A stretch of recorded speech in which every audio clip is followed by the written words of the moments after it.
Jaya Radha Madhava Kunja Bihari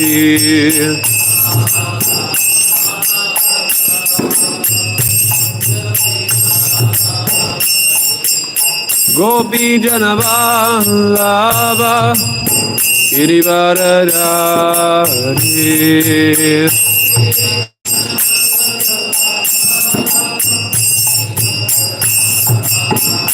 Jaya Gopi Janavallabha Girivaradari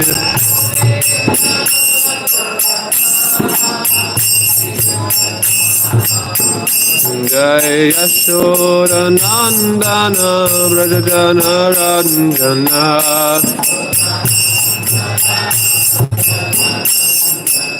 Yashoda Nandana Brajajana Ranjana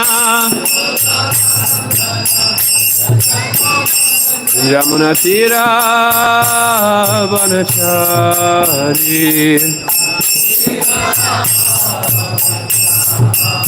Yamuna Tira Vanachari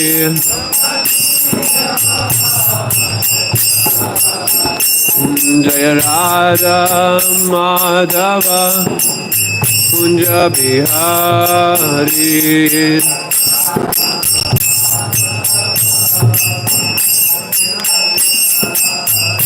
Hare Krishna Krishna Krishna Hare Hare Hare Rama Rama Rama Hare Hare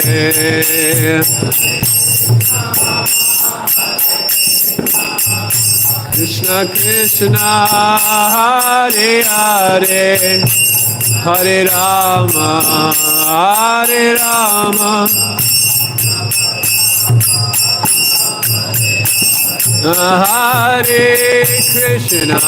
Hare Krishna Krishna Krishna Hare Hare Hare Rama Rama Rama Hare Hare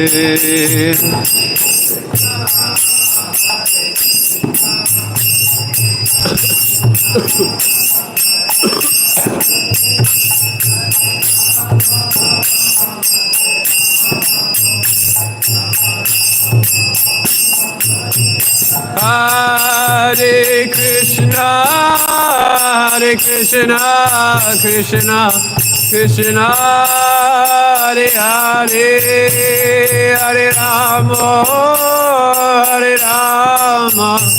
Rama Rama Hare Hare Bolo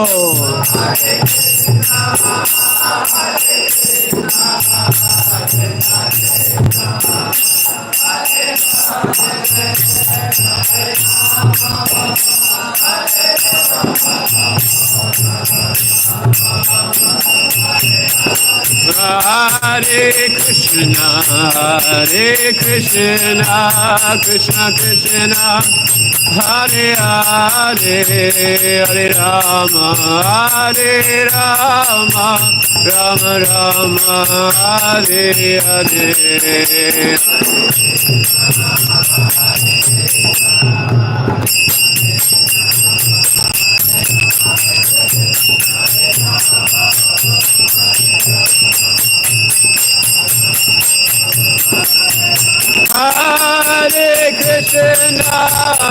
Krishna Krishna Krishna Hare Hare Hare Rama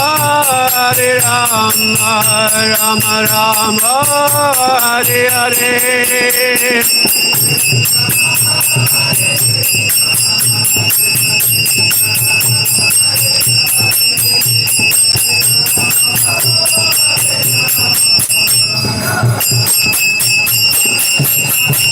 Hare Krishna,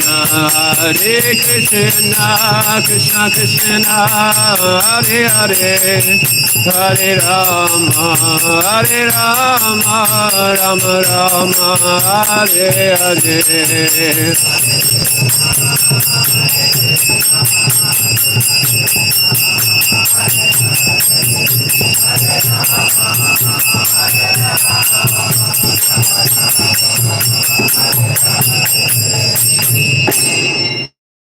Jayam Vishnupada Paramahamsa Parivrajikacharya Ashtotara Shata Shri Srimad, His Divine Grace A.C. Bhaktivedanta Swami Srila Prabhupada Ki Ananta Koti Vaishnava Vrinda Ki Jai Grantaraj Srimad Bhagavatam Ki Nitai Gaura Premanande Om Namo Bhagavate Vasudevaya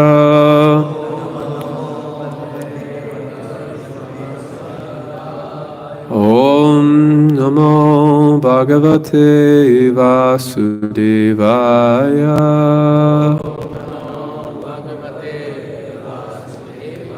Om Namo Bhagavate Vasudevaya Narayanam Namaskritya Naran Shaiva Narottamam Devim Saraswatim Vyasam Udirayet Nasraya Shirabhadreshu Nityam Bhagavata Sevaya Bhagavati Uttama Shloke Bhaktir Bhavati Naishtaki Yasyam Vaishyamanayam Krishna Paramapuruse Bhakti Upadyate Pumsam Sokamoha Bhayapaha Yaswanubhava Makila Shruti Saramekam Adyatmandipa Matiti Shatam Tamonindam Samsarinam Karunayaha Purana Guyam Tam Vyasasunam Upayami Guru Muninam. Hare Krishna. My pleasure to be with you all here in Kanpur. And today is Bhishashtami, which is the anniversary celebration of the passing away of Bhishma Pitama. So in recollection and remembrance of this glorious pastime which the Srimad Bhagavatam highlights, I figured we could speak on a few verses with your permission. So, we're reading from beginning at text 16 and we'll read all the way to 18. I'll read the Sanskrit for the first two, and I'll read the purports, and then at 18 we'll read the verse together. Is that okay?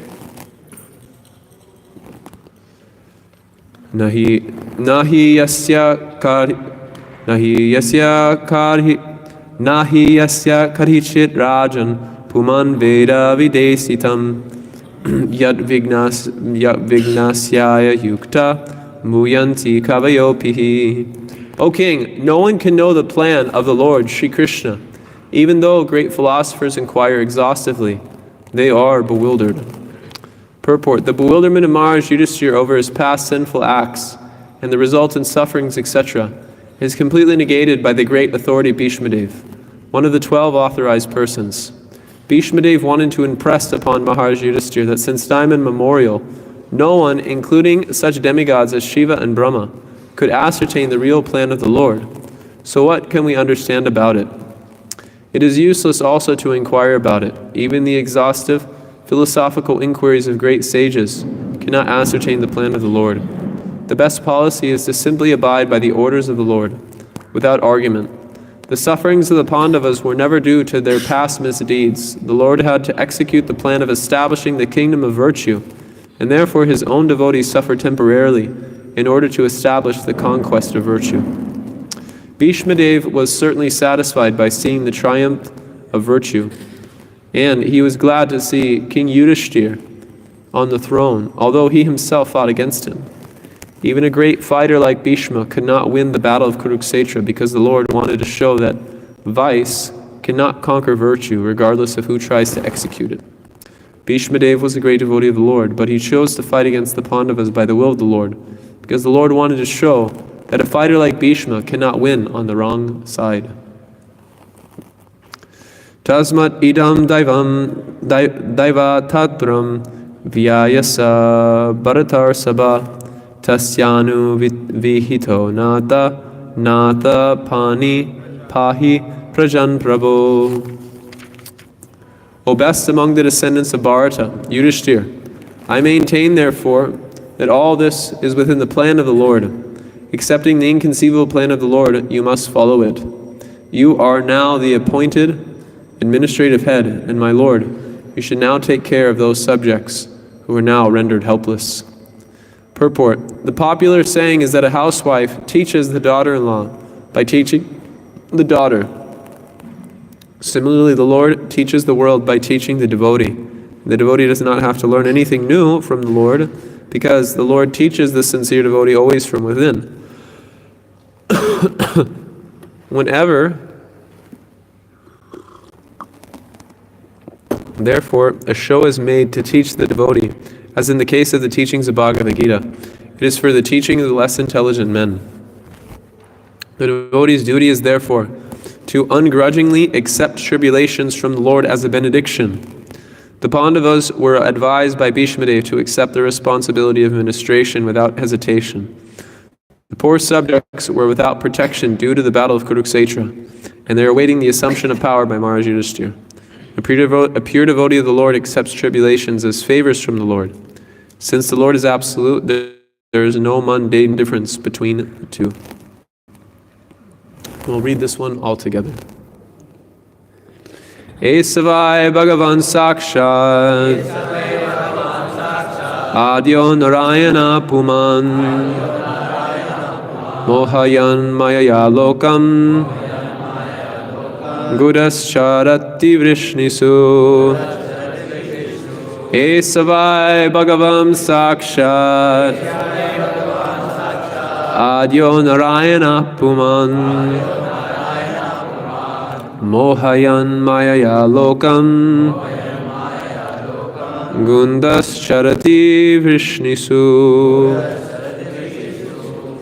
Esavai Bhagavan Sakshat Adyo Narayana Puman Mohayan Mayaya Lokam Gundascharati Vrishnisu Esavai Bhagavam Sakshat Adyo Narayana Puman Mohayan Mayaya Lokam Gundascharati Vrishnisu.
Bhagavan Sakshat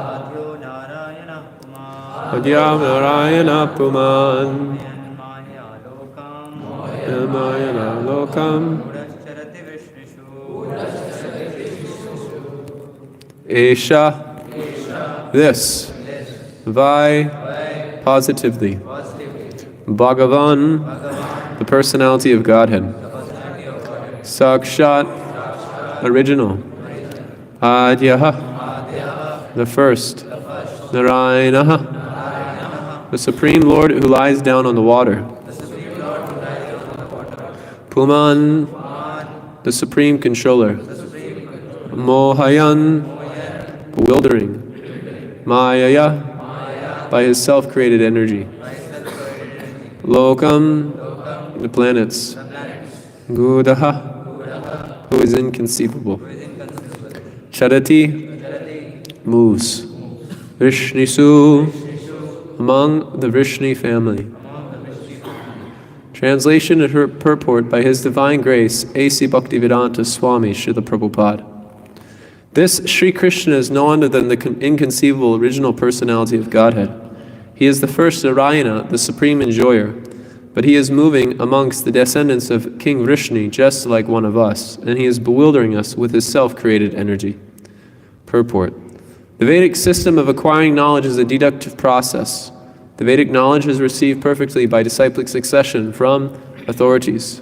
Such knowledge is never dogmatic, as ill-conceived by less intelligent persons. The mother is the authority to verify the identity of the father. She is the authority for such confidential knowledge. Therefore, authority is not dogmatic.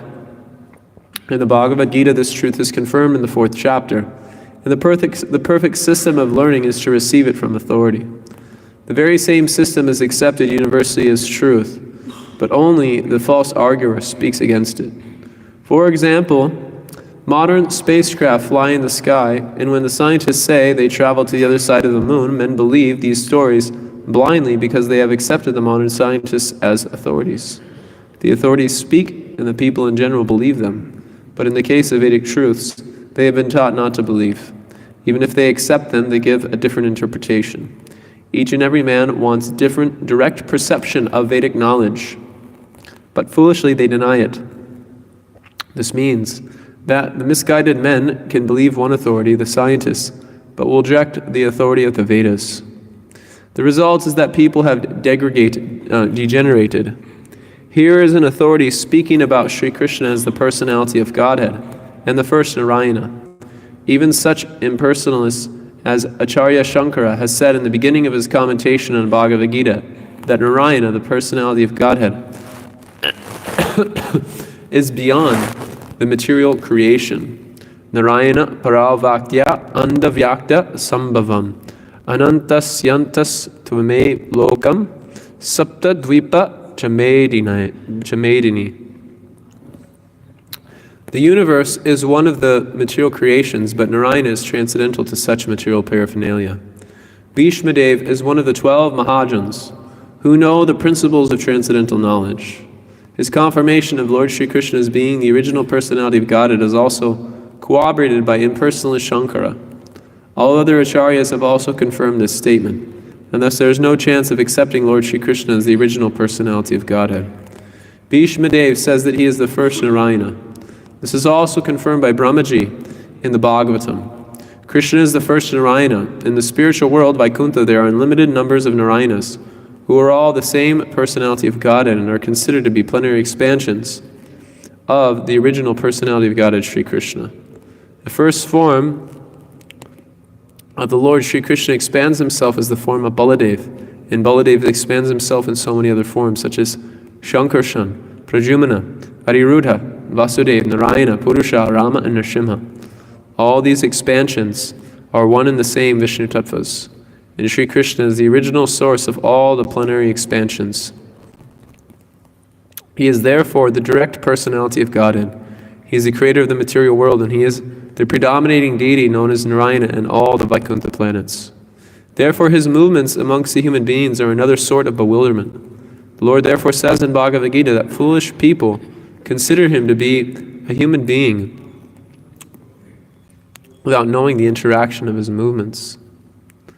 The bewilderment regarding Sri Krishna is due to the action of twofold internal and external energies upon the third one, called marginal energy. The living entities are expansions of his marginal energy, and thus they are sometimes bewildered by the internal energy and sometimes by the external energy. By internal energetic bewilderment, Sri Krishna expands himself into unlimited numbers of Narayanas and exchanges or accepts transcendental loving service from the living entities in the transcendental world. And by his external energetic expansions, he incarnates himself in the material world amongst the men, animals, and demigods to re-establish his forgotten relationship with the living entities in different species of life. Great authorities, like Bhishma, however, escape his bewilderment by the mercy of the Lord. Om Ajnanatimidandasya Jnananjana Shalakoya Chakshurun Minitam Yena Tasmai Shri Gurave Namaha Shri Chaitanya Manobhistam Stapitam Yena Bhutale Swayam Rupa Karamayam Tadati Swam Padantikam Vandeham Shri Guru Shri Yukta Parakamalam Shri Guru Vaishnavam Scha Shri Rupam Sagrajatam Sagana Raghunatam Vitam Tam Sajivam Sadvaitam Savadutam Varijana Sahitam Krishna Chaitanya Devam Shri Radha Krishna Padan Sagana Lalita Shri Vishakam Vitam Scha Nama Om Vishnu Padaya Krishna Prishtaya Bhutale Srimate Bhaktivedanta Swaminiti Namane Namaste Saraswati Deve Gauravani Pacharine Nivishesha Shunyavadi Paschachadeshatarine Namo Vishnu Padaya Krishna Prishtaya Bhutale Srimate Bhakti Siddhanta Saraswati iti Namane Shri Varshabhavani Devi Dayataya Kripabdaye Krishna Sambandha Vijnanam Daine Prabhave Namaha Madhurya Ujvala Prema Dya Shri Rupa Nuga Bhaktita Shri Gaura Karuna Shaktis Vigrahaya Namostate Namaste Gordavani Shri Murtaye Dinatarine Rupa Nuga Virudapa Sadanta Danfanta Harine Namom Gorikishoraya Sakshat Vairagya Murtaye Vipralamba Rasambode Padambojayate Namaha Namom Bhaktivinodaya Satchidananda Namine Gora Shakti Swarupaya Rupa Nuga Varayate Gora Virabhava Bhumestvam Nirdesa Sajana Priya Vaishnava Sarvabhoma Shri Jagannathaya Te Namaha Namo Mahavadanyaya Krishna Prema Pradayate Krishnaya Krishna Chaitanya Namane Gora Twise Namaha He Krishna Karuna Sindho Dinabandho Jagatpate Gopeshwa Gopika Kanda Radha Kanta Namostute Tapta Kanchana Gaurangi Radhe Vrindavaneshwari Rishabhanu Sade Devi Pranamami Hari Priye Jayatam Surator Bangor Mama Madir Matirgatim Matsarvasva Padambojo Radha Madamahanano Rindaranya Kalpadruma Dal Shiratnaga Simastanasto Shila Radha Shila Govinda Devo Pradesi Laibi Sevyamanu Smarami Srimad Rasa Rasarambi Vamsivata Tatasita Karsan Venu Swayar Gopir Gopinatha Shri Sunaha 18 Thakur Godiache Karanat Masat 18 Era Chananon Vondan Tine Moranath Vansha Kalpatarum Bisha Kripa Sindura Evacha Patitanam Pavanebhyo Vaishnavebhyo Namo Namaha Jaya Shri Krishna Chaitanya Prabhu Nityananda Shri Advaita Gadadhar Srivasadi Gaura Bhaktivinoda Hare Krishna Krishna Krishna Hare Hare Hare Rama Rama Rama Hare Hare Durgame Patimenantasya Sakalat Parakatir Mahur Swakripa Yasidanena Santa Sanpavalambanam.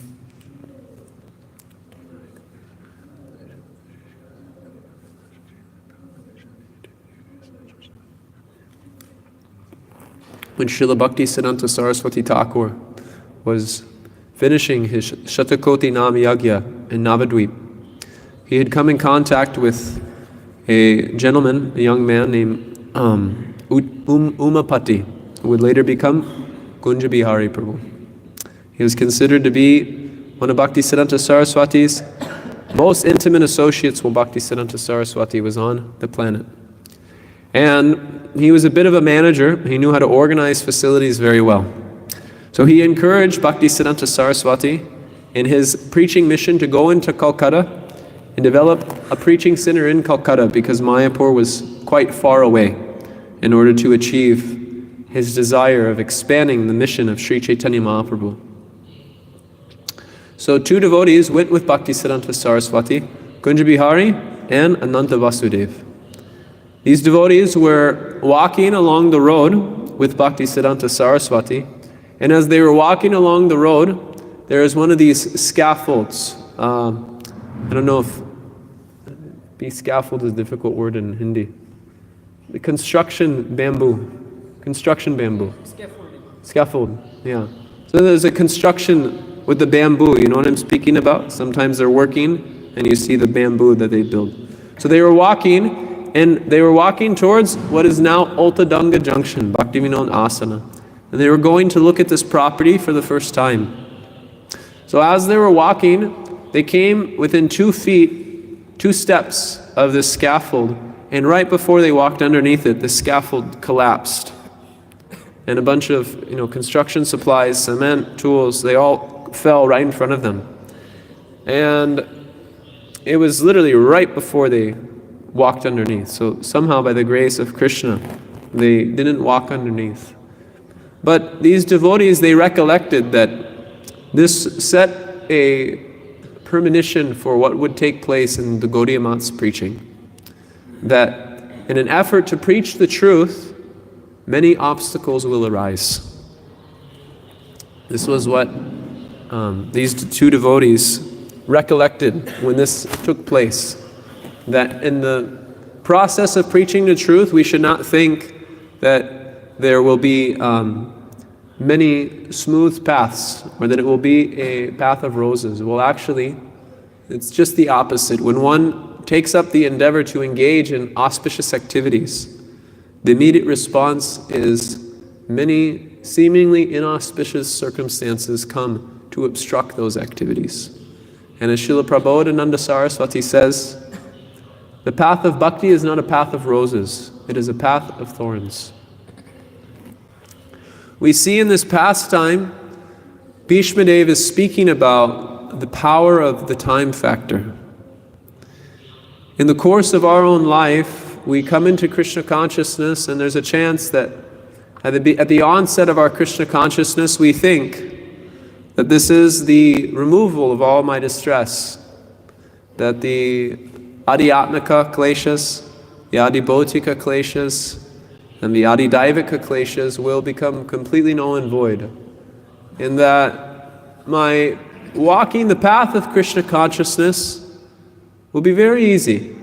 All I have to do is chant Hare Krishna, follow the 4 regulative principles, attend the morning program, and my life will be very peaceful. But actually, we find that in the life of great devotees, in the life of those who are genuinely trying to surrender to the process of Krishna consciousness, it's exactly the opposite. There are many unforeseen obstacles which arise in the life of each and every devotee. And these things are not there to discourage the devotee from the path of Krishna consciousness, but they are there to bring out a deeper level of surrender, a deeper level of commitment, and a deeper level of faith in Krishna. So what's being said here is that the Pandavas actually, they did nothing wrong. They lived by dharma their entire life. And as Bhishma Dev says at the beginning of this chapter, that despite the fact they were put under so many tribulations, and despite the fact they were put in the midst of so many obstacles, because they constantly took shelter of 3 things: Dharma, the Vaishnavas, and Achyutya. because they were constantly trying to take shelter of these things in the midst of those inconveniences, and all those inconveniences that are always protected by the grace of Krishna. So it's possible that in our practice of Krishna consciousness, we may look at the mercy of the Lord, we may look at the protection of the Lord. Rakshashititi vishvaso. We may think that this protection of the Lord is a physical kind of protection. We may think that the Lord will protect my material circumstances to ensure Shishi Radha Madhav Gornitai Janaki Janaki Balaba Ijai. We may think that the Lord is going to protect our material comforts. The Lord is going to protect our material position. The Lord is going to protect our respect which we have acquired in the course of practicing Krishna consciousness. Actually, Krishna's protection, as he explains in the Bhagavad Gita, Ananyas chintayanto mam ye jana paryupasate te samnitya viyukta mam yoga kshema vinamyam.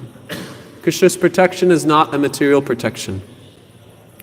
So if in the course of our practicing Krishna consciousness, do not be surprised if there are reversals. Do not be surprised if there are criticisms. Do not be surprised if there are defeats. Rather, when these defeats and these reversals come, we should see these defeats and we should see these reversals as directly coming from Krishna. That Krishna is personally becoming involved in my Krishna consciousness in order to help bring out a deeper level of surrender. And as is being said here, these circumstances of how Krishna's plans work in the course of purifying his devotee, in the course of executing his will, are not understandable by anyone within the entire world.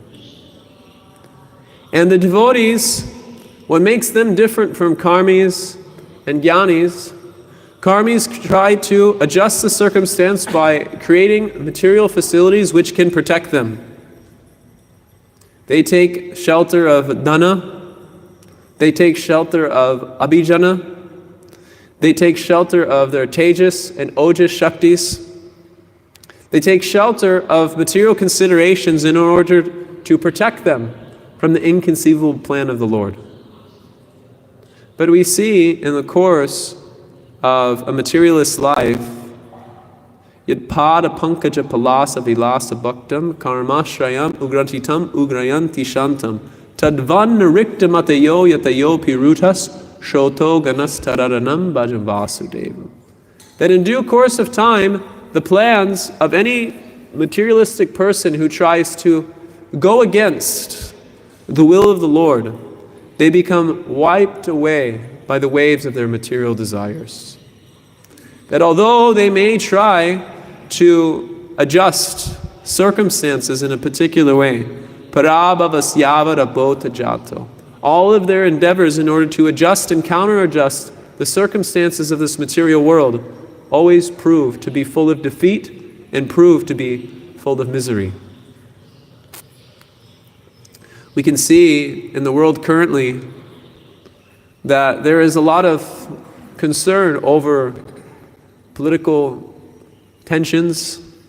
There's a lot of concern over threats of bioweapon warfare. And all of these conceptions of creating bioweapons, increasing material facilities in order to defend oneself, we can see that the ultimate result is that both sides become defeated. We can see in practically every circumstance of the world currently in which one is trying to defend their position, in which one is trying to counteract the circumstances of providence, that those circumstances cause the person, cause the people to become more and more bewildered by Krishna's inconceivable time potency.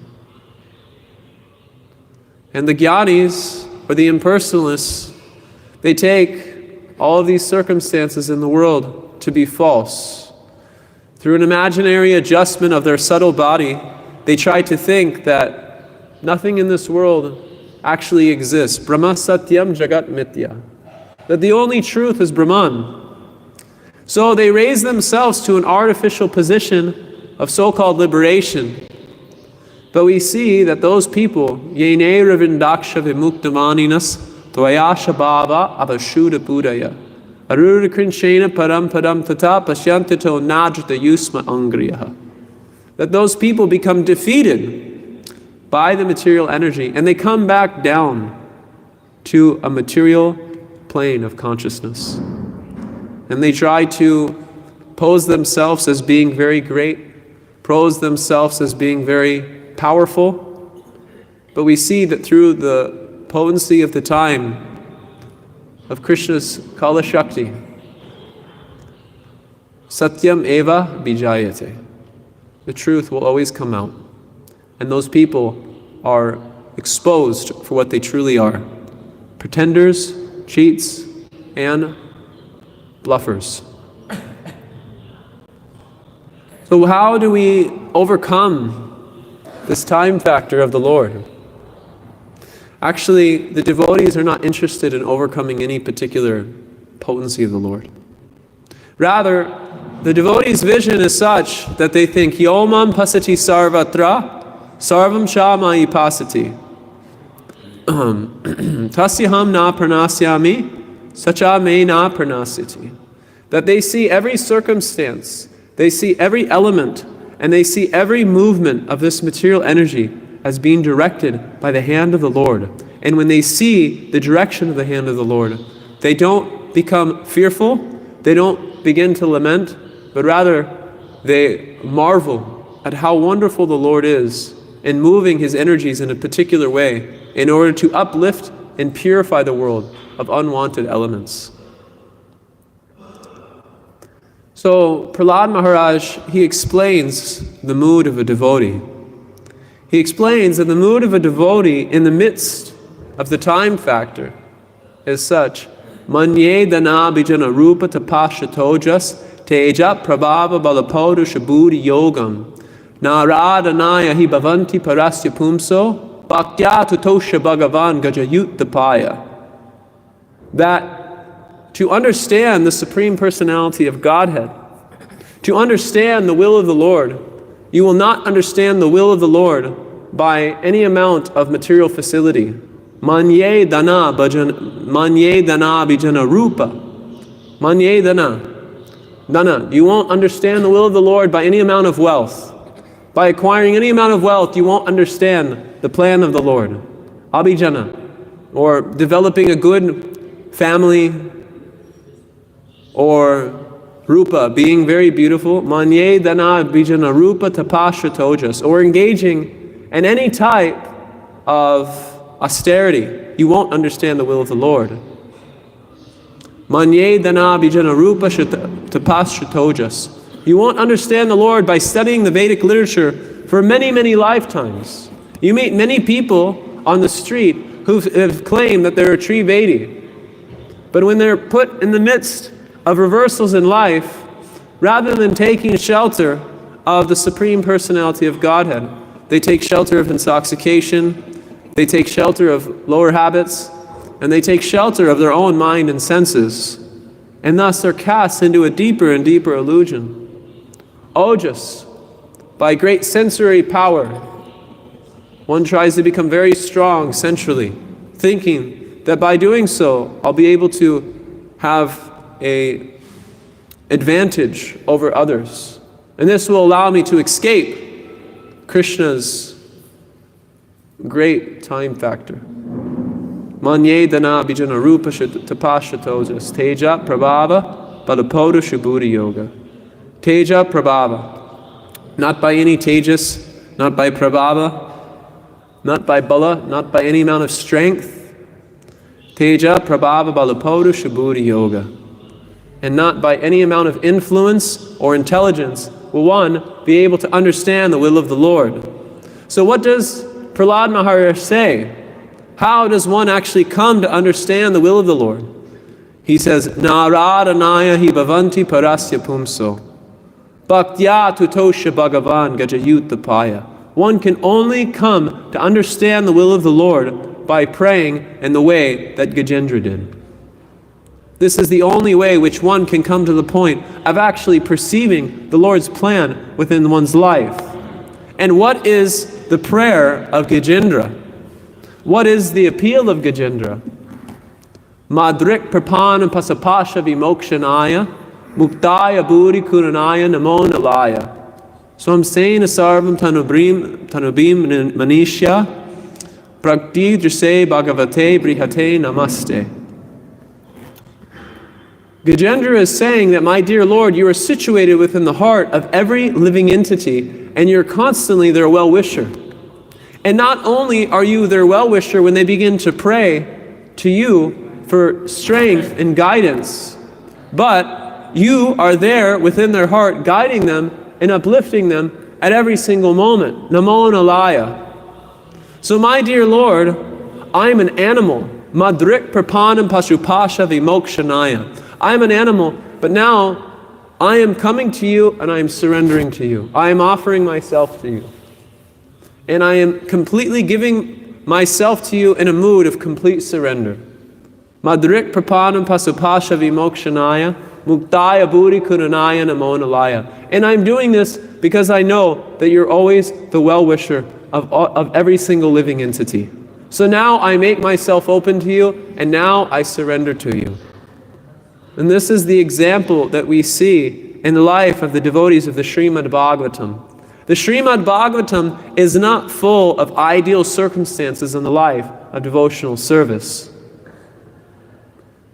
If you're looking for stories that have a happy ending or have a happy plot, then the Srimad Bhagavatam is not the text for you. The Srimad Bhagavatam is full of reversals. The Srimad Bhagavatam is full of defeat. The Srimad Bhagavatam is full of stories of devotees being placed in the midst of obstacles. But their response is a response of devotion. Their response is a response of surrender. And this is what Bhishma Dev is speaking about. That, my dear Pandavas, you don't deserve to be treated the way you've been treated. You didn't deserve to undergo all these things, and what to speak of Mother Kunti. She didn't do anything. From the very beginning of her life, her husband she became a widow, and in the course of her life, due to the behavior of the Pandavas, due to the circumstances of the Pandavas, she was constantly put into circumstances which were extremely unfavorable materially. So Bhishma Dev is lamenting that you didn't deserve to undergo any of these things. And how can we understand that you have? Uh-oh, that looks dangerous. How can we understand? How can we understand the reversals that you've put under? And he's saying that, my dear king, the circumstances that you've been put into, where you've been forced to kill your relatives, where you've been forced to stand for the virtues of Dharma.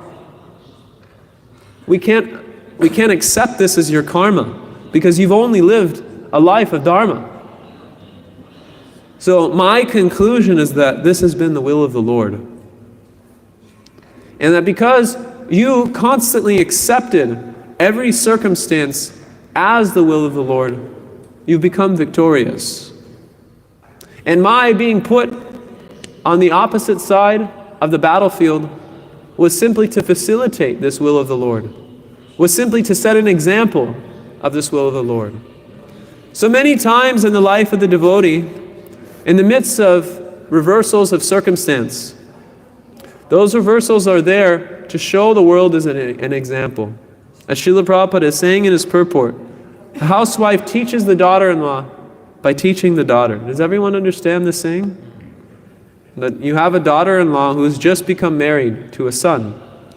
And she comes into the house, and there may be a few things she doesn't completely know on how to function as a housewife. So in order to teach her, the mother will chastise the daughter in a particular way in order to set an example for the daughter-in-law. So in the same way, generally materialists, the way that they respond to the reversals of life, the way they respond to the time factor of the Lord, is they lose faith in God. They lose faith that how is God in my life when my material circumstances have never been protected? And the Srimad Bhagavatam comes out and says that if your material circumstances have not been protected, that means that the will of the Lord is directly involved in your life. So rather than lamenting, rather than becoming illusioned by this potency of the time factor, you should simply follow the examples of those souls who have taken shelter of the Lord. Bejare muniyota agre, Bhagavatam adhoksacham, satam vishetam shemayam, kalpan teye nutaniya. That previously everyone worshipped the Supreme Personality of Godhead, who's situated in the position of Vishuddha Sattva. And they attain the ultimate goal of life by doing so. And if one follows in the footsteps of those personalities, then they can acquire the same result. So all the Vedic literatures are simply pointing in this direction. Tararko patishta shrutayo vibinam, nasya rishir yasya matam nabinam, dharmasya tattvam dharmasya tattvam nihitam guhayam, mahajanoyena katasapanta. That to understand the will of the Lord through logic is completely impossible. To understand Tararko patishta shrutayo vibinam, to understand the will of the Lord by simply studying the Vedic literatures is impossible. To understand the will of the Lord by hearing from so many rishis will simply confuse your mind. Bahu shastre bahu vakye chitra brahmahoy sadhya sadhana shreshthana hoya nishchay. You'll become confused hearing from so many different people regarding what the ultimate goal of life is and why circumstances in this world arise the way that they do. You won't be able to understand it by hearing from many different munis, because they all have a different conclusion as to why things are happening the way they do. And then finally he says, Dharmasya tattvam nihitam guhayam. The principles of Dharma and the intricacies of Dharma, to uphold them on your own is completely impossible, because the principles of Dharma are extremely subtle. We see in this pastime when the sages are approaching Bhishmadev. When the sages are approaching Bhishmadev, although he's laying on a bed of arrows, he was able to adjust the principles of Dharma in order to see that he's still setting an example. And Srila Prabhupada explains it was due to a sound mind. He had a sound mind, and because his mind was sound, he could offer respect by sweet words and hearty expressions. So despite the fact that when a guest comes, you're supposed to receive them with water, you're supposed to receive them with a seat, you're supposed to receive them in so many ways, washing their feet. There's different standards in how you receive particular personalities. And Bhishmadev is in a circumstance where he's not able to do any of those things, but he's still able to uphold the principles of Dharma. So the Srimad Bhagavatam is explaining the whole thrust of the Srimad Bhagavatam is this: Mahajano yena gatasapanta. That you will not be able to understand the will of the Lord through your tiny materialistic senses. Jnane prayasam udapasyam namanta eva. That you have to give up this jnana prayas. Jnane prayasam udapasyam namanta eva. You have to give up this empiric disposition to try to adjust and readjust your perception in order to understand how the will of the Lord works. If you fall sick, you can't even understand what caused the sickness to begin with, what to speak of understanding the will of God. So, jnane prayasamudapasya namanta eva.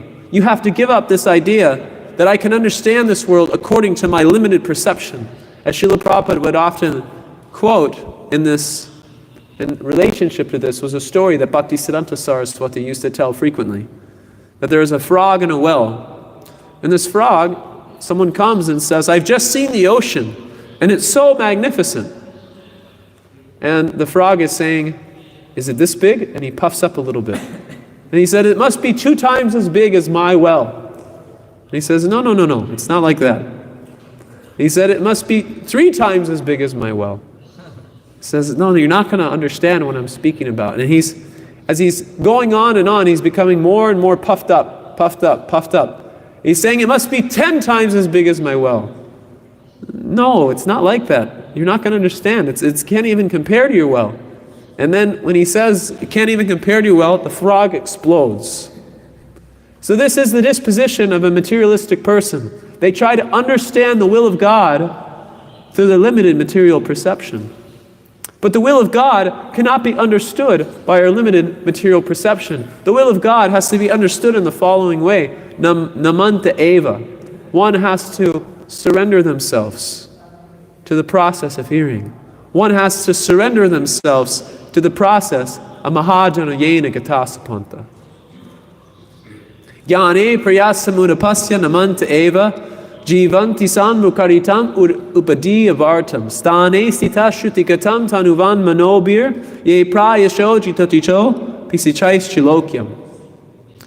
That in order to understand the will of the Lord, in order to understand the purpose of the Lord, you don't need to change your position. You don't need to become a sannyasi. You don't need to become a grihasta. You don't need to become a brahmachari. You don't need to become a vanaprastha. You just stay in whatever position you're already in. But you do one thing. Jivanti san mukaritam upadiyavartam. You approach those great souls who have realized the truth within the core of their heart. And you render service unto those personalities. And if you do this, that Lord whose time factor is completely inconceivable, that Lord whose will is completely beyond our perception in order to comprehend within the tiny peanut of our brain, that Lord whose time factor kills everyone in due course of time, that same Lord becomes conquered by your sincere surrender. So Srila Prabhupada is saying here that great authorities like Bhishma, however, escape his bewilderment by the mercy of the Lord. And this bewilderment of the Lord is escaped through a sincere mood of surrender. Devi he shagunamai mamaya durataya mamevaye prapadyante mayam etam tarantite. That these threefold modes of material nature are impossible to understand. Krishna descending in a human form, Naham Prakasha Sasarvasya Yogamaya Samanvrita. Krishna coming in this human form is impossible to understand through our limited perception, through our jnana prayas, through our over endeavor in order to understand the will of the Lord, through our limited facilities of sense perception. But it can all be understood through a sincere mood of surrender and a sincere mood of devotion. Ata Shri Krishna Namadi Nabavet Graim Indriyai Sevan Muke Hi Jivadal Swayameva Spratida. What we're learning from Bhishma Dev in this section of the Srimad Bhagavatam is that the perfection of the Pandavas was not them questioning the will of the Lord, but in all circumstances accepting the will of the Lord as being in favor to the principles of Dharma, as being the perfect manifestation of Dharma, and that their duty within all of those circumstances which they went through was to simply continue to uphold the principles of Dharma, to uphold service to the Vaishnavas, and to uphold faith in the will of God. Now, in our life, we should expect that the path of devotional service will be full of thorns. But those thorns act as a catalyst for us to go deeper into the chanting of the holy names, to go deeper into the message of the Srimad Bhagavatam, and to go deeper into the association of Vaishnavas. As Srila Prabhupada often says, an easy life in Krishna consciousness go ill together. So let's not expect an easygoing life in Krishna consciousness, but let's be ready and willing to surrender everything, our mind, body, words, and desires completely at the feet of Sri Chaitanya Mahaprabhu. And whatever obstacles, whatever setbacks, and whatever reversals arise in the course of that service, we should see as being the greatest blessing of Krishna. Hare Krishna. So it's 8:56, and I don't know what time your guys' Bhagavatam goes to. 9? Yeah? Okay. I wanted to end on time today because I'm feeling a little bit not so well. But we can have some discussion. 3 questions or comments.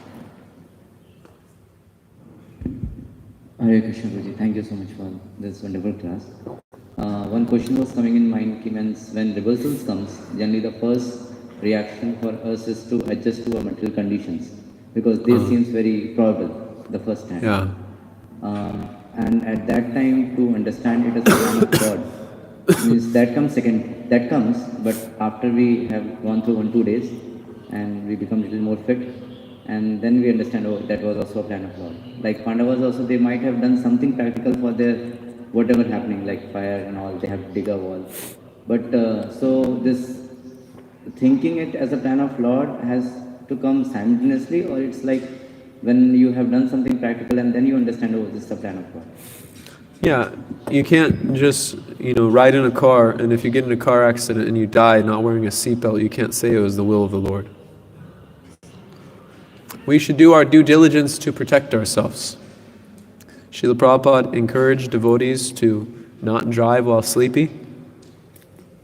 Srila Prabhupada encouraged devotees to take care of their health. Srila Prabhupada encouraged devotees to be thoughtful in their dealings with the public. We can't fall back on every circumstance which takes place in our life and simply accept it. We can't say, oh, it's just the plan of Krishna. But we have to do our due diligence to execute the will of Krishna ourselves. And the protection of the Lord comes when we're diligent in our principles of devotional service, we're careful in our material dealings. But if we're stable for the benefit not only ourselves but for others, if still things come, we should see that this is Krishna's hand in my life. So there's a balance to it. It's not that we become neglectful in our material dealings, but actually a devotee who has this consciousness they execute their duties with great eagerness, with great vigor and eagerness. They execute all their prescribed duties very carefully. But if in the midst of executing one's prescribed duties there are reversals, then we can accept that those reversals are the will of the Lord, they're the plan of the Lord, and they are there to help me uplift and purify my heart. Does that answer your question? Hare Krishna.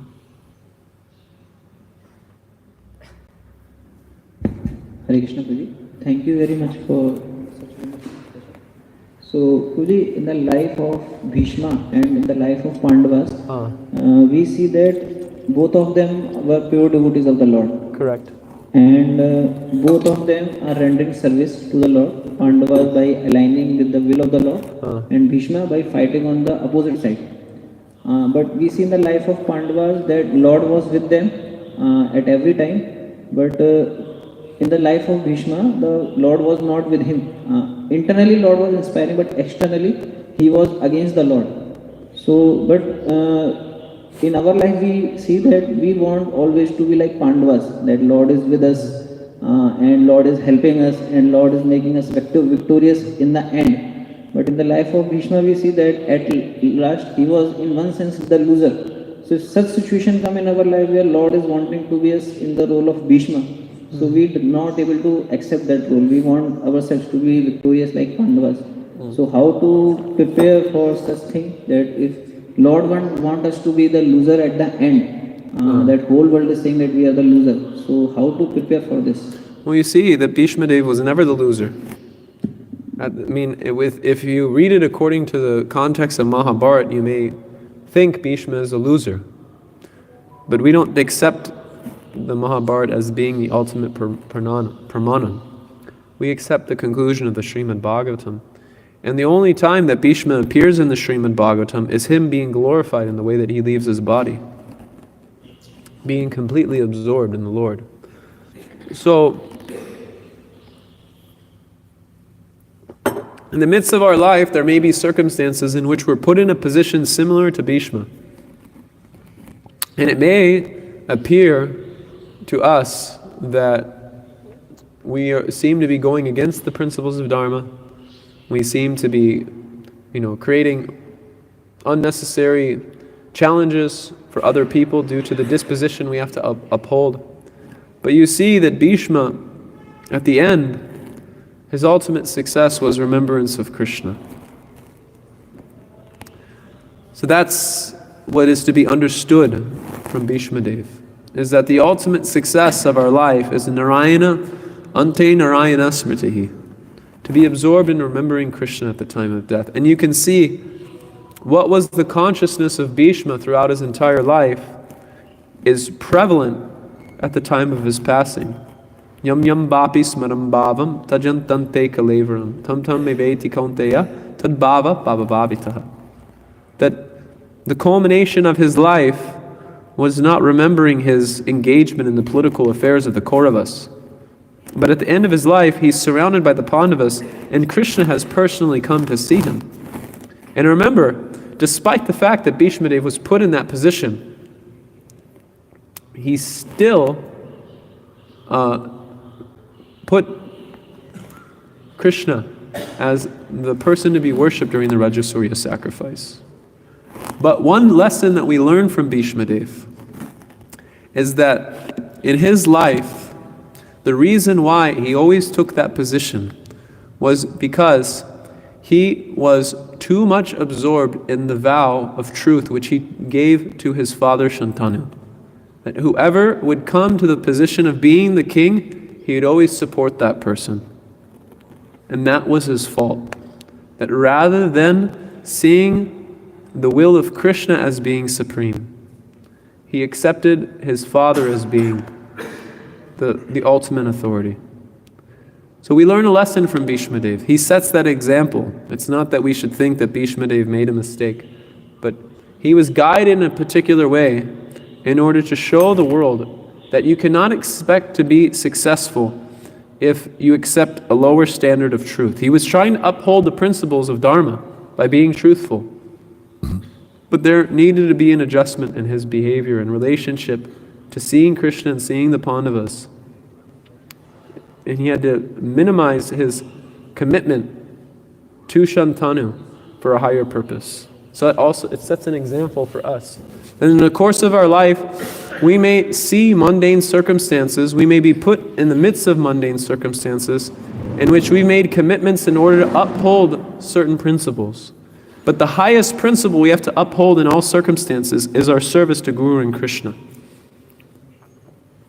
That's where we're ultimately indebted the most. And so we have to see that all of our energy is directed there. But we shouldn't try to find fault in the character of Bhishma. We should see that everything that he did and everything that all the pastimes he performed were simply there to set an example. And you can see the ultimate success of Bhishma Dev is him being glorified in the Srimad Bhagavatam for how he left his body. Does that make sense? Yes, thank you. Hare Krishna. And right here. Thank you, Guruji, for wonderful class. Guruji, I have a question regarding the reversals which you are discussing. So, maybe Lord put some reversals in a devotee's life, and the devotee may not be so mature or so deep in Krishna consciousness. So, he may, due to the obstacle, he may even leave the Krishna consciousness altogether. He may lose the faith on Supreme Lord. So then that reversal turns out to be not so favorable for him, because he has left the Krishna consciousness. And on the other side, if we see if the Lord does not send the reversal or obstacle, then maybe he could have continued his Krishna consciousness. So how the obstacle helped that devotee? No one can know the plan of the Lord. Even though great philosophers inquire exhaustively, they are bewildered.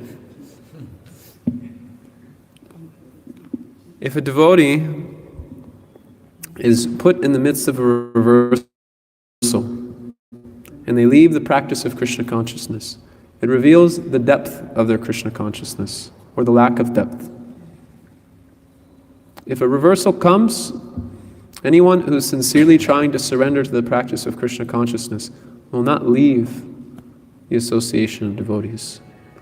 Only someone who is not following the process properly will leave the process. And they're taken out of the process in order to show that you shouldn't take this so lightly. You shouldn't take this process of surrendering. You shouldn't take this process of devotional service as some cheap thing. So they may be taken out of that circumstance in order to rectify their laxity in the process of devotional service. There's a really nice commentary by Baladev Vishwanath Chakravarti Thakur in the Bhagavad Gita, 6th chapter. Let me pull it up for you.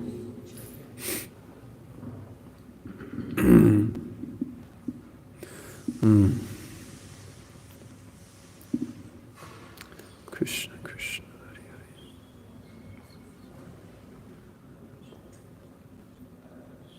Krishna, Krishna, Hare Hare. Okay.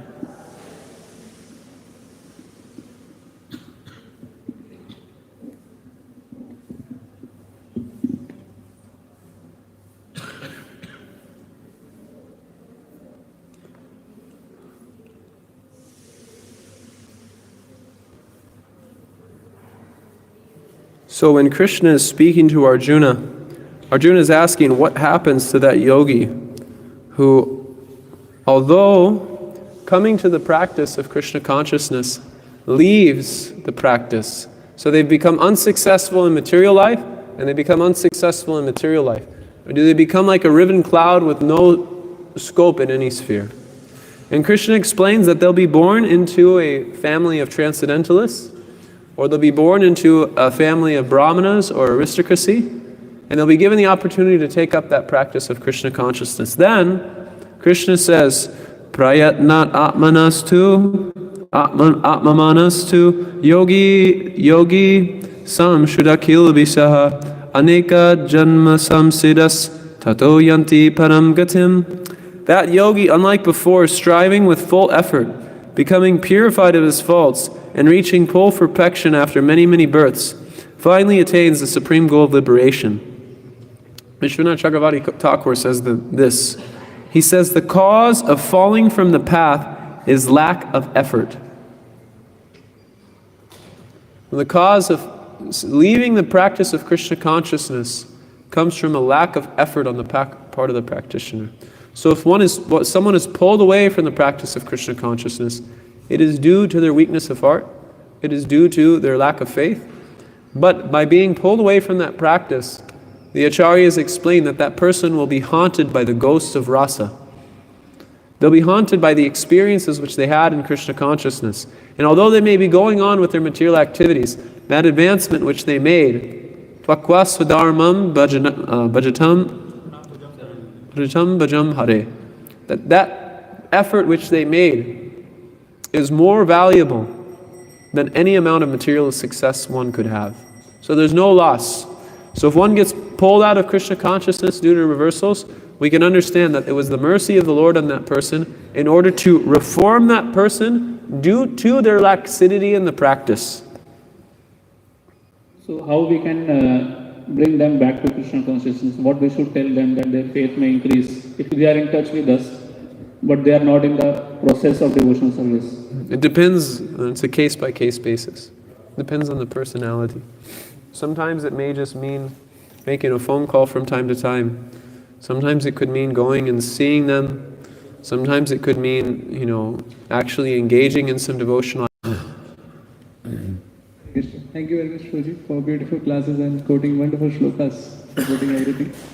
Just one little bit doubt was there, or rather clarification I want to make that. Those bijas and parabdha and aparabdha karmas become eradicated due to the potency of Vishnu Bhakti. But, what's the verse? 10:14:8. Why am I forgetting this? Tateno nukampam susamikshmano bunjana evatman kritam vipakam ridvagma hubir vididam namaste jiveya mukti padesikayapa. That the reversals which come in the life of the devotee are not mundane reactions to one's previous sinful activities, but they are given as a token reaction, the acharyas explain in their commentaries, in order to rectify the last vestiges of an enjoying spirit which may be present within the heart of the devotee. So the reversals which come in the life of the devotee are not mundane reactions of misery and defeat, but the reversals which come in the life of the devotee are directly the internal potency of the Lord, there to help purify the devotee of remaining inclinations towards material enjoyment, and in order to help them become more surrendered and more attached to the service of the Lord. So everything in the life of the devotee is the Lord's will. It's not just a mundane machinery of cause and effect, but it's directly the will of the Lord to see that devotee come to a higher standard of consciousness, a higher standard of surrender, a higher standard of service.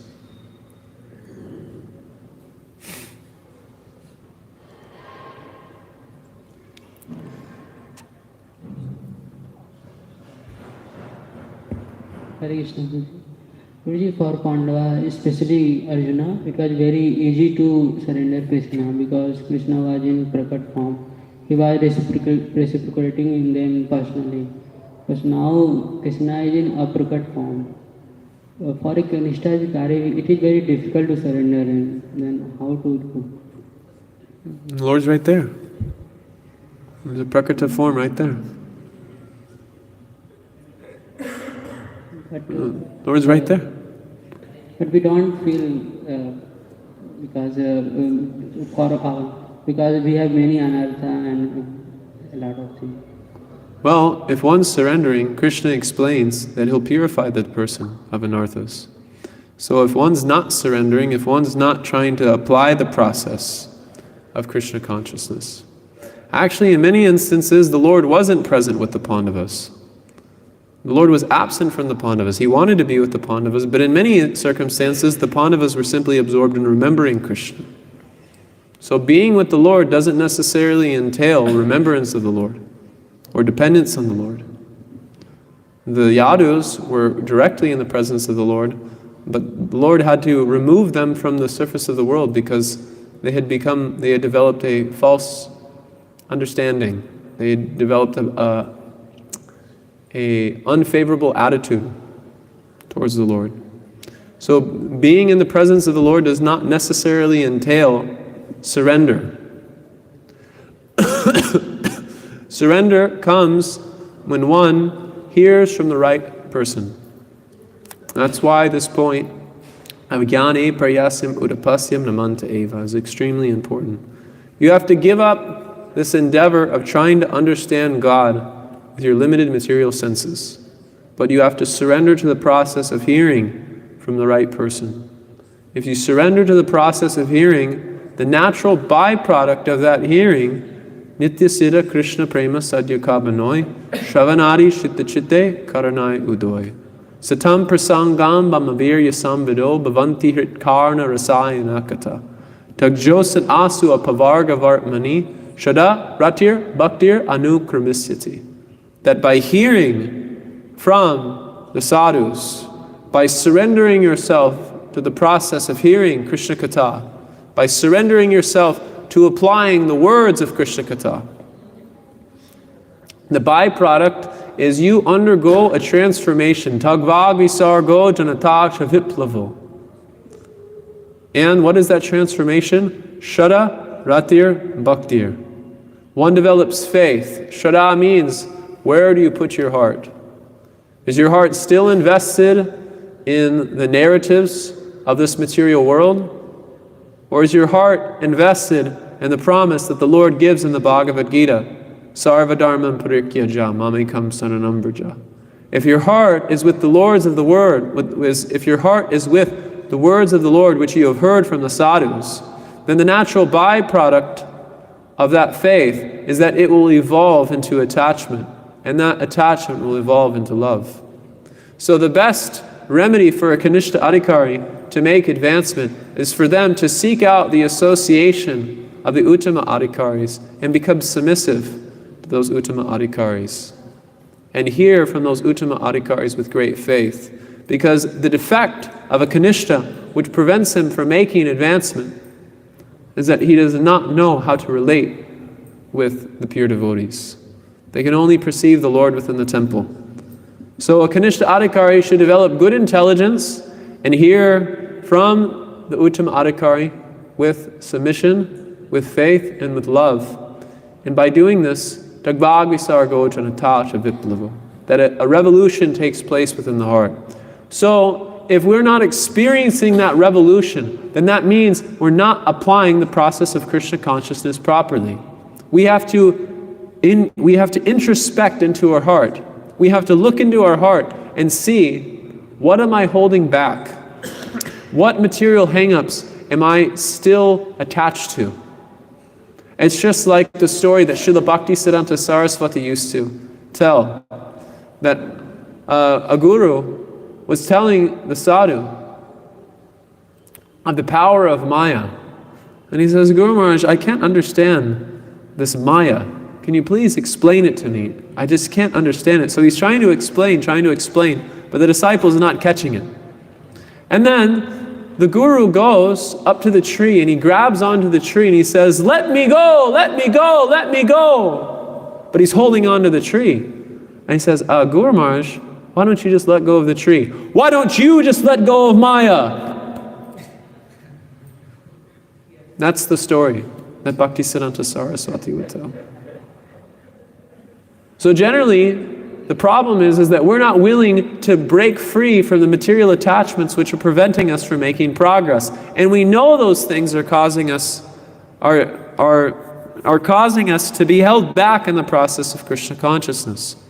So our only hope is to take shelter of the devotees, hear from the devotees, serve the devotees, and by doing so, Vasudeve Bhagavati Bhakti Yoga Prayojita.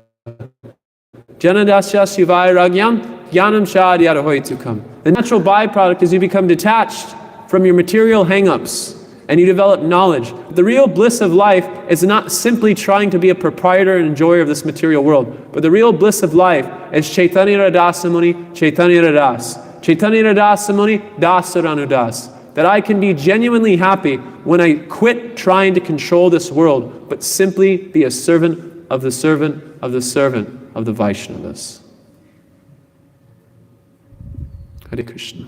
Thank you, Prabhu. Yes.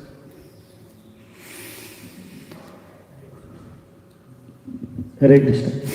Prabhuji, in Bhagavatam we see the protection of Lord coming in different forms, like when Pandavas were attacked, when Krishna was going to Dwarka back, Daswatthama thrown the arrows to kill them, and they did not ask for the protection. They did not pray to Krishna. They retaliated. At the same, they took their bow and arrow and tried to retaliate. But Krishna gave them protection, knowing that they cannot retaliate the Brahmastra. At the same time, we see different devotees like Draupadi or Gajendra, when they prayed for the protection, Krishna gave them protection. And there are cases like Ambarish Maharaj and Prahlad Maharaj, they neither retaliated nor asked for the protection, but Krishna simply protected. So in our life, when we are faced with the reversal internally or externally, what exactly we should try to do in those scenarios, like we should beg for the protection, we should retaliate, or how exactly we should go about that? When we're dealing with the message of the Bhagavatam, we should not look at things according to their apparent consideration, but we should try to understand things according to how they function in truth. The way devotees respond in different circumstances is inconceivable to the intelligence of a conditioned soul.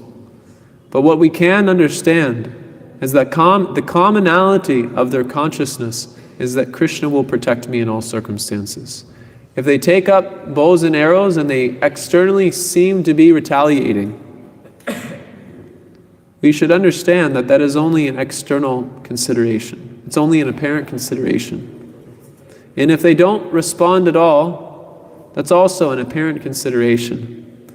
The underlying principle within the heart of every devotee that exists within the Srimad Bhagavatam is they have full faith that Krishna will protect me in all circumstances. Rakshasititi Vishvaso.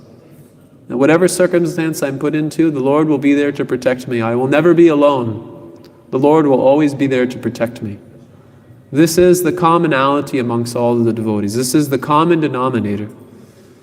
The numerator may look different according to a case-by-case basis, but the common denominator of all those devotees is Rakshasititi Vishvaso. And how you respond in particular circumstances will be based on how the Lord guides you in the process. Tesam satata yuktanam bhajatam priti purvakam dadami buddhi yogam tam yenamam upayantite. In some circumstances you may have to fight, like Arjuna. And in some circumstances you may have to accept the will of the Lord, like Ambarish. But that guidance will come when there is a sincere, serious, and strict practice of Krishna consciousness. The Lord will not abandon the devotee. Ananyas shintayanto mam ye jana paripasate. Tesam nitya biyuktatmam yoga kshema vinamyam. The Krishna will provide guidance from within to help the devotee navigate through any circumstance they may go through in life, provided they've cultivated this feeling of Rakshititi Vishvaso. Hare Krishna.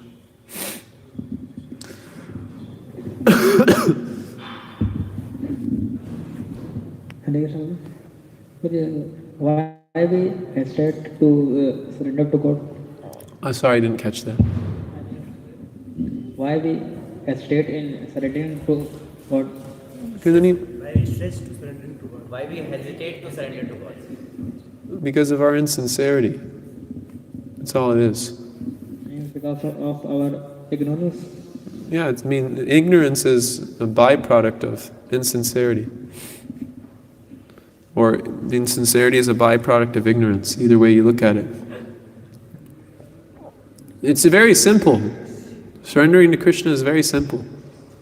It's just being willing to give up this perennial carrot chase for material life and accept that Krishna is my Lord, Krishna is my maintainer, and I accept this process of Krishna consciousness to be my life and soul. As Srila Prabhupada often say, this verse, Sarva dharmam parikyaja, mamekam saranam vraja, aham tvam sarva papebhyo moksha yasyami masucha.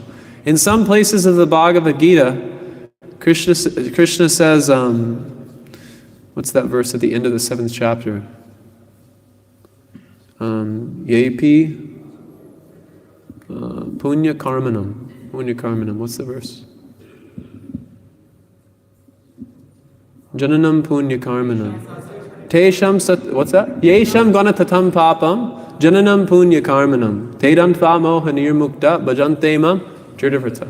In some places, Krishna says that only those who have developed purity in a previous life, those who have come from a pious background, are able to accept the process of Devavrata, being fixed in the process of self-realization. But at the end of the Bhagavad Gita, Krishna opens up the door for anyone. He says, whoever you may be, whatever your background is, Sarva dharmam parikyaja mamekam saranam vraja, aham tvam sarva papebhyo moksha yasyami masucha. I am giving you this opportunity to surrender to me. I am giving you this opportunity to accept I'm a servant of Krishna. So Srila Prabhupada would give this example. And it's just like if someone brings you a bag of money. Someone brings you a bag of money and they say, you just accept it. And you have two choices. You either accept it or you reject it.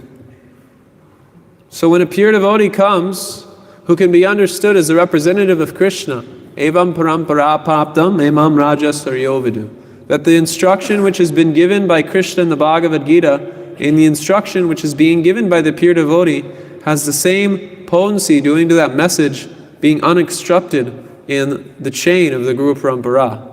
When that opportunity comes, we can take that pure devotee to be non-different from Krishna, that instruction to be non-different from Krishna, and how we choose to act on it is based on a matter of our own sincerity. You either accept it or you don't accept it. It's as simple as that.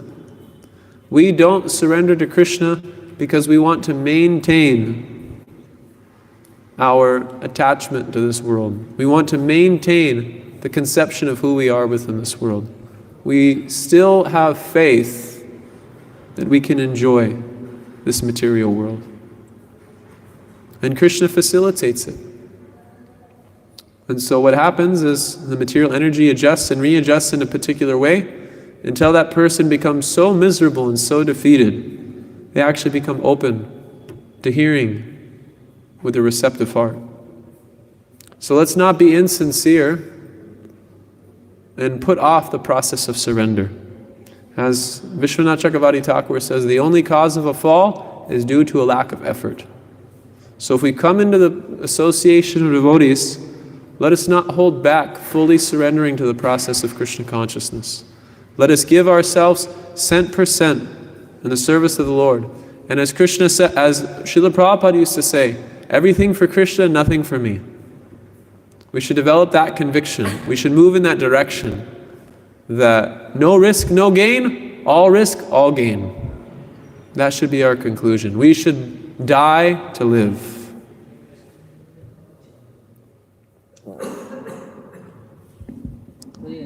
How to surrender with this mind, because in this some material it came something.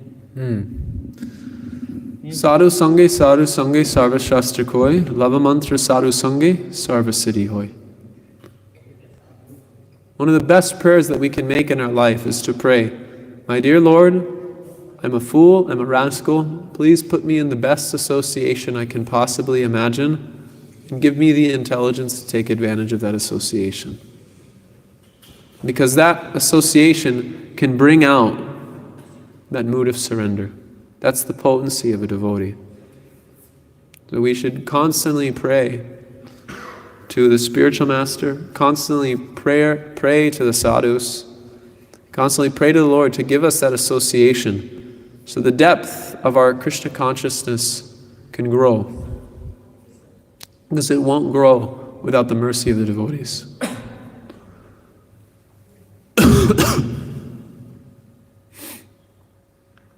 Yes, Prabhu.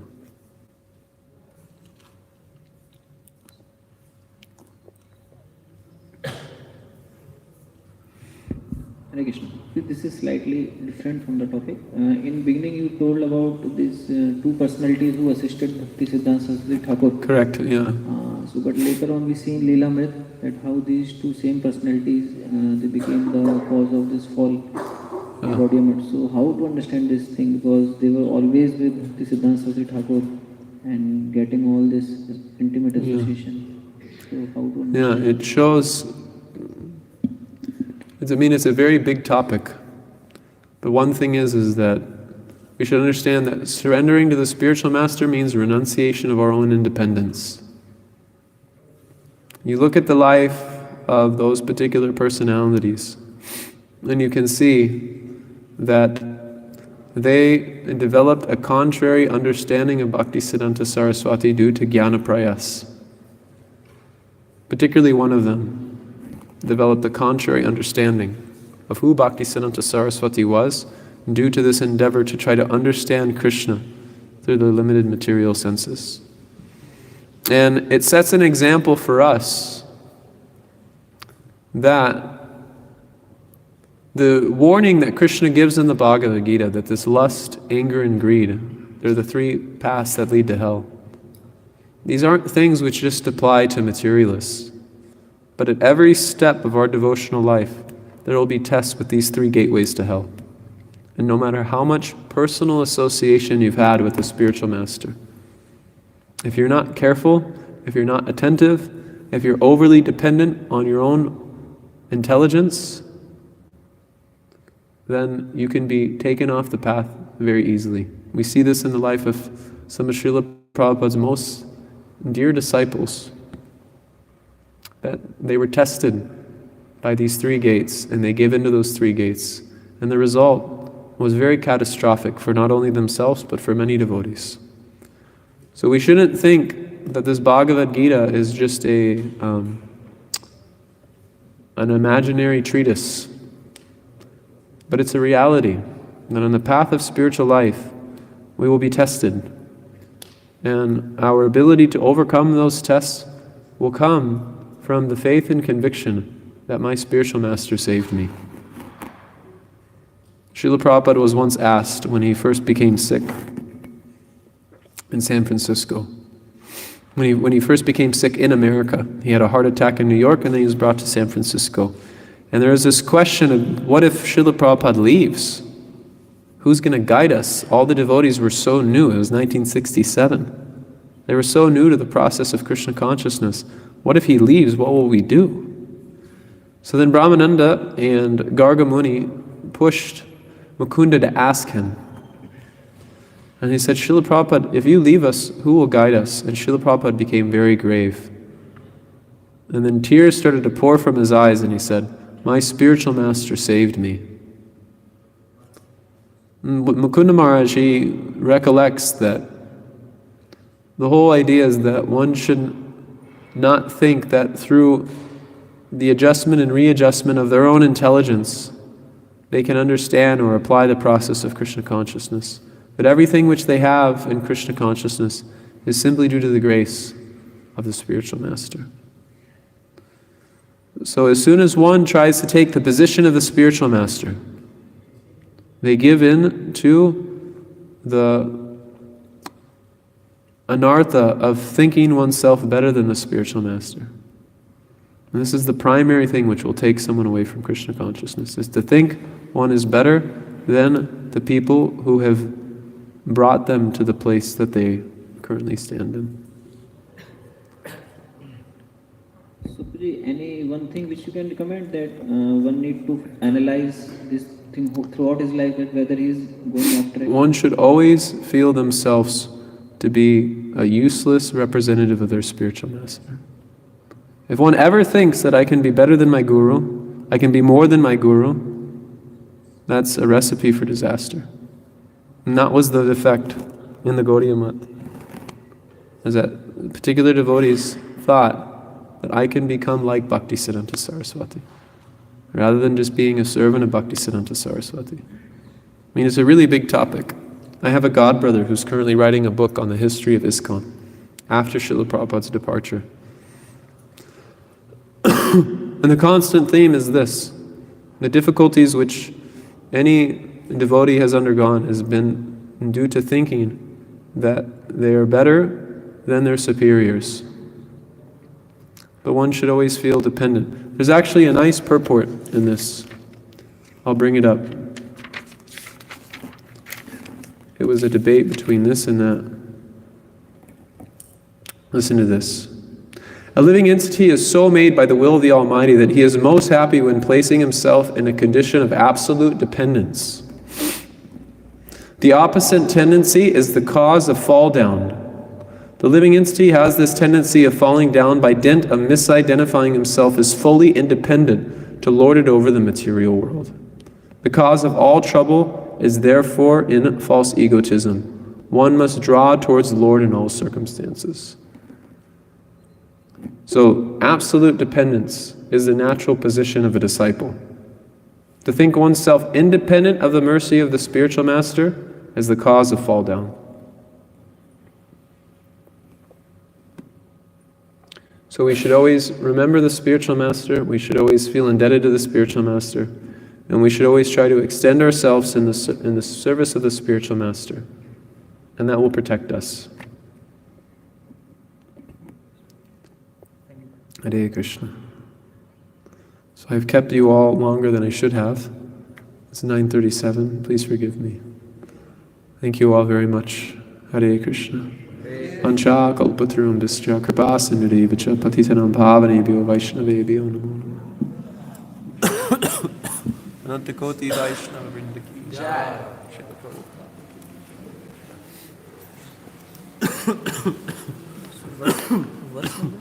Huh?